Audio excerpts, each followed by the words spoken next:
La Riborquestra és, com diu el seu nom, una orquestra intergeneracional que està en el barri de Sant Pere, Santa Caterina i la Ribera i que, com us comentava, té membres, participants de totes les edats, des de nens de 7 anys fins a una senyora, per exemple, ara mateix de 80 anys.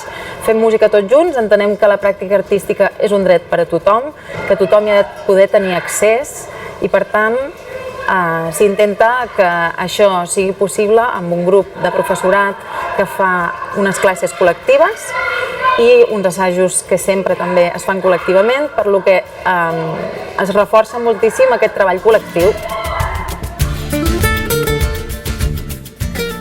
Doncs avui hem parlat de la importància de l'art en la cohesió social. És una estratègia, una eina i un element molt potent perquè a través del construir i crear junts realment enfortim vincles i enfortim la comunitat. Per exemple, Marcel, per tu, què suposa estar a la Riborquestra?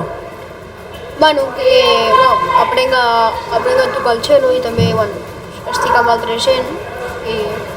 Has conegut molta gent a la Ribor? Sí.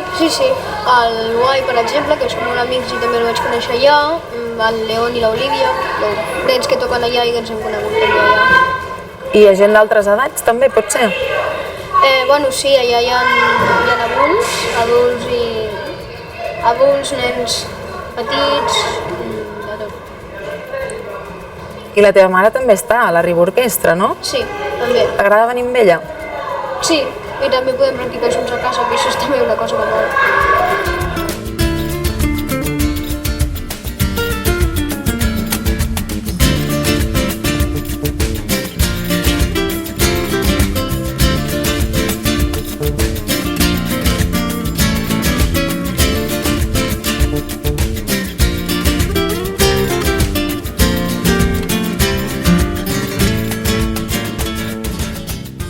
Venim de Xamfrà, que és un centre de música, teatre i dansa, on el que fem és reivindicar l'exercici del dret a l'accés a la pràctica artística de tota la població, de tothom, de totes les persones.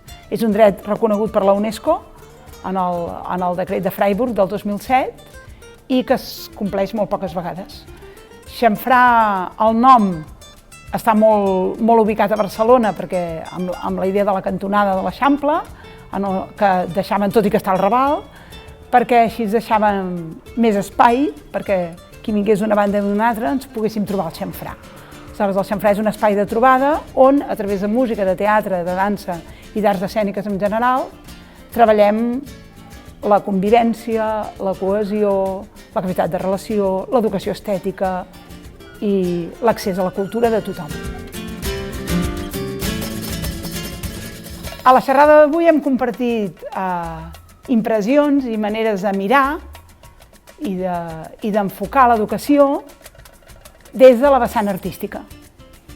I hi ha un pedagog que a mi m'agrada molt, que es diu Philippe Mérier, que diu que l'educació és art perquè gestiones l'imprevist.